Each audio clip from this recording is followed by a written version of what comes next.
All right, quick road trip.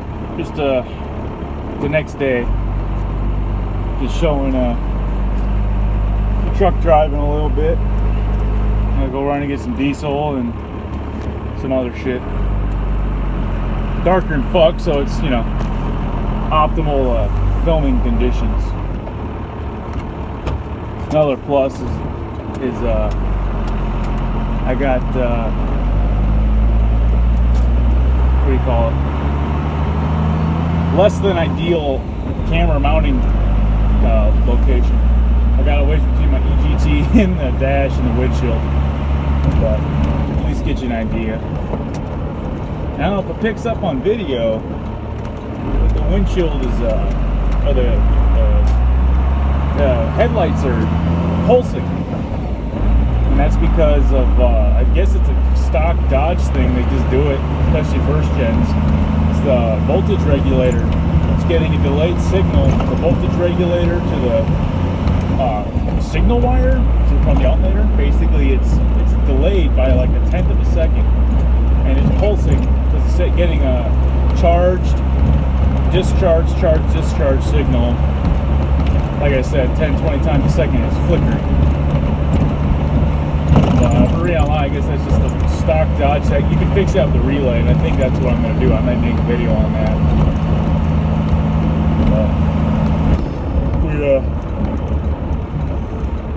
Oh, sorry, excuse me. Long day at work. We're going to look at the motor mounts. But that's the thing about making money, is that half the time, half your day's gone. You wake up before the sun's up, and then you go back home and the sun's down. You don't see any daylight except between the bars and the prison, you know what I mean? So, by the way, I have no idea if you guys can even hear what I'm saying. So. Okay, so we're back to you live from good old Casey's. So this is another beautiful little feature of this truck. Door latch don't work. You can't see that. Door latch don't work. So what I gotta do is pull down the old window, do the extravehicular egress in order to get out. So I'll probably be making a video of that fix. Figure that out. Another reason to love these fucking Ford trucks. It's the only gas station in like 20 miles that I can do fast fill. You know, because that filler neck elbow, it likes to clog up and bubble and kill the material. So this is the only one that lets me do it. So that's going to be another video fixing that piece of shit. Oh man, it's busy tonight. Okay, we're back in the headquarters. So hi, Brutus.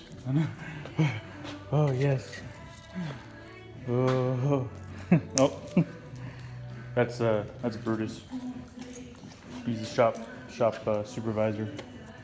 He's the one to make sure everybody's working safe and wearing the proper safety protection. So say hi, Brutus. Okay, so motor mounts. Let me get shit set up and then we'll figure this shit out. You know what? Let me just. These Black Friday deals can't be beat. JCPenney, available in select stores. Some exclusions apply.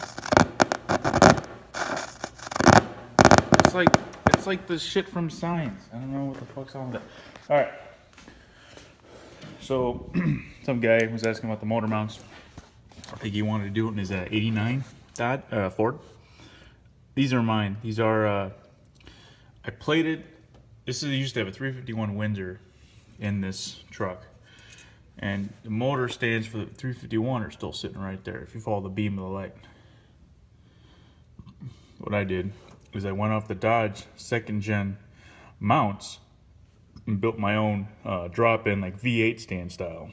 I took the pattern.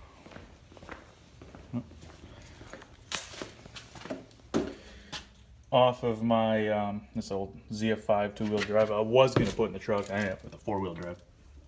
These are the motor mounts off the Dodge I did not end up using, but I took the pattern and I put them on some 1/2-inch plate and welded up with some angle iron and whatever I had laying around, and slotted them out to where, let's see if I can get you guys in there.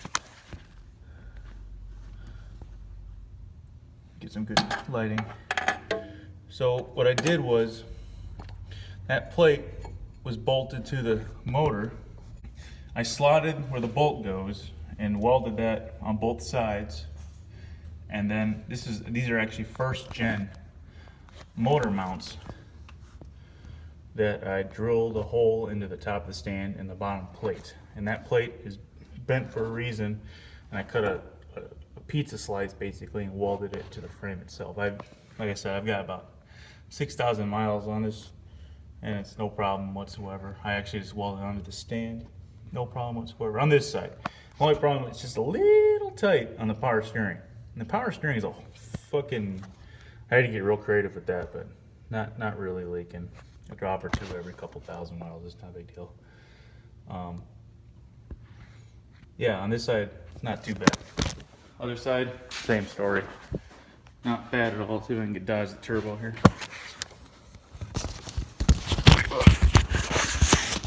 Still a little hot from that drive. Let's see. Perfect. So I ended up using one of the mounts for the ground. Same story. The ground mount is actually the bolts to the motor. I just used 2 on each side, more than enough holding power. I cut it at the correct angle I needed. So what I did is I made these plates first on both sides, bolted them to the truck. I'll put a picture of them with just the plates right here.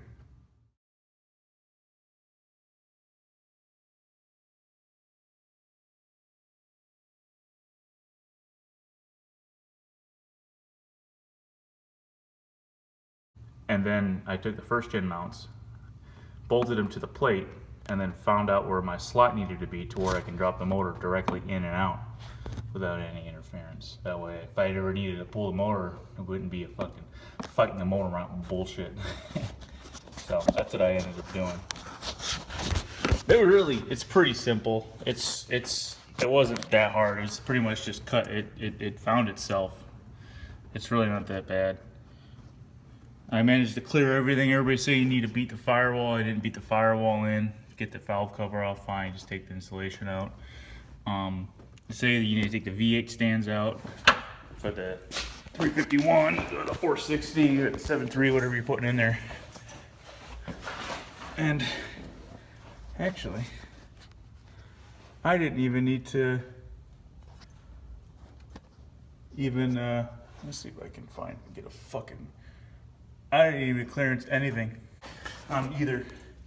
The only thing I'm kind of fucked on is the AC mount. I'm gonna have to do a high mount kit for AC. Let me draw up a diagram, make it easier. Ugh. World's longest single shot scene here. My wife's beautiful decorations. So, okay. This is the motor on either side. This is like the frame going on. What I did is I made the motor mounts plates. This is the stud in the motor mount, and what I did is so you got those big 1/2-inch plates, and I just found out what this angle was corresponding on both sides. I don't no idea. I'm just gonna say 30 degrees. That's a 30-degree angle. So what I did is I cut a piece of angle at that angle to explain.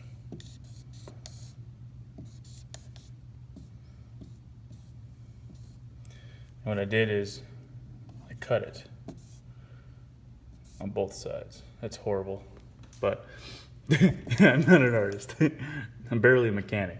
What I did is I just took that angle and cut it at the angle, and then I drilled and milled the slots in order so where you can drop completely in and out upwards. So I wouldn't have to fucking rock it and work it out. Doing. It's really just look up. I just use first gen mounts. You know, like what is it, 86 to 93 first gen mounts, and they've been doing just fine for me. But you just need to find out your angle from the plate to whatever you weld your plate on to the cross member. And that's what angle you need to have them. And it's different from either side because it's fucked on Ford's side. Say it's 90 here, it might be weird out here. So you need to figure out what your bullshit is. 460 might be different, might be the same, but for me it was all one thing. All right, so very good. Brutus, everybody being safe? Good. All right. Make sure to like my fucking videos.